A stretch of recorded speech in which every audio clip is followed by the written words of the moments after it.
Hello, in this video, I'm going to talk about functional anatomy of elbow flexor muscles. So quickly, some basic anatomy of our three elbow flexors that includes biceps brachii, brachioradialis, and brachialis. So brachialis only crosses the elbow, only one joint. So it has the action only of flexing the elbow. Brachioradialis crosses the elbow and it also has action in pronation and supination of the forearm.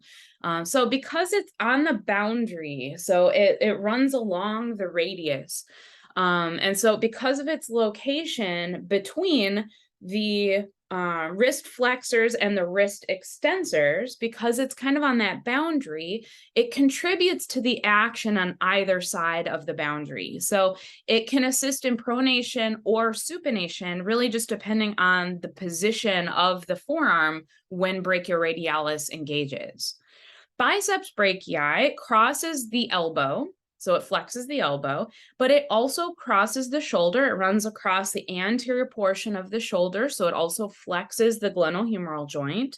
And because of its attachment on the radius, it also supinates the forearm. So it's our primary forearm supinator. Okay, so biceps brachii is a multi-articular muscle, meaning that it crosses more than one joint. And because it's multi-articular, that means we always have to consider issues of passive and active insufficiency. Those are the potential disadvantages. And then also, what is the advantage that this muscle has because it's biarticular? I linked in the description below a video going over passive and active insufficiency if you do need a review. So passive insufficiency occurs in a biarticular muscle when we are trying to achieve range of motion in both joints that muscle crosses simultaneously. The muscle can only lengthen to a certain point. And so with any biarticular muscle, there's going to be a limit in range of motion when we're trying to go to our fullest range of motion at both joints at the same time. So for biceps brachii, that means simultaneous glenohumeral hyperextension and elbow extension.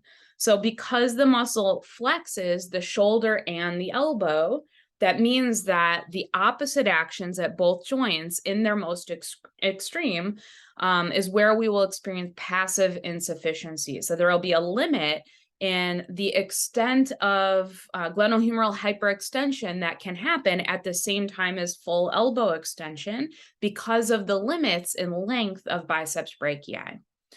The opposite problem is active insufficiency. So that's when we have a muscle that crosses more than one joint and it can't shorten to a great enough extent to contribute fully and to be able to generate enough tension at both joints at the same time. So because biceps brachii flexes the shoulder and the elbow, if we try to do full elbow and shoulder flexion at the same time, we're going to be limited in how much force biceps brachii is able to contribute in that motion. Because the more biceps shortens, the less we're going to be able to take up the slack of the tendon. So like if the shoulder is fully flexed to the greatest extent you can, then we're fully shortened in that position, and the biceps brachii won't be able to shorten and contract enough to be able to shorten and exert full tension on the radius into elbow flexion. So in that case, we'd be relying more on the other elbow flexors because biceps brachii would be experiencing active insufficiency because of the position at both joints at the same time. Now, any biarticular muscle also has an advantage during certain situations. In this case, simultaneous glenohumeral extension at the same time as elbow flexion is when this muscle is at its greatest advantage. So think about like a seated row. So think about a seated row with elbows tucked in, completely in the sagittal plane.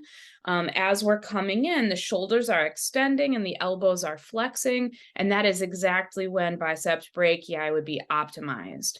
And as a reminder, both heads of biceps brachii cross the shoulder, so both heads are going to be vulnerable to passive and active insufficiency and are also going to be optimized when we are extending the shoulder and flexing the elbow at the same time.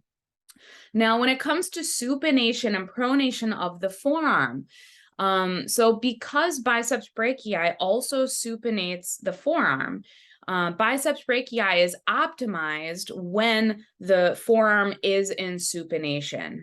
So when the forearm is supinated, like we see in this picture, then we have the most direct line of pull by biceps brachii. When we pronate, so we roll the radius over the other side of the ulna, now we don't have as direct a line of pull of the muscle. And if biceps brachii were to engage too much, then it would cause supination. So if we want to have elbow flexion while the forearm is neutral or pronated, then we can't have as much activation of biceps brachii, because if we do, it will cause supination. Okay, so in contrast, brachioradialis, again, as I mentioned, is running right along the radius. So if we're in a neutral grip, brachialis is right on top and has the most direct line of pull to be able to engage and cause elbow flexion in that position. Okay, so if we do a standard bicep curl in supination, then we're targeting biceps brachii.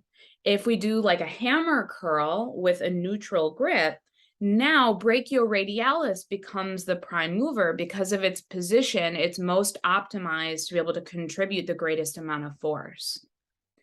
Then brachialis is deep to biceps brachii.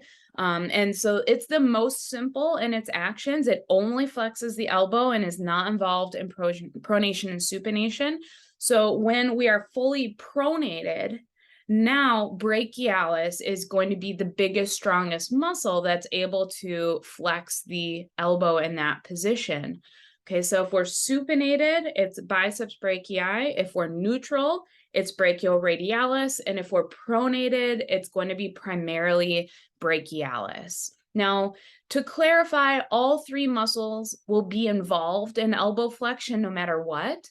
But depending on the position of the forearm, we're changing which of the three is really activating to the greatest extent and producing the greatest amount of force.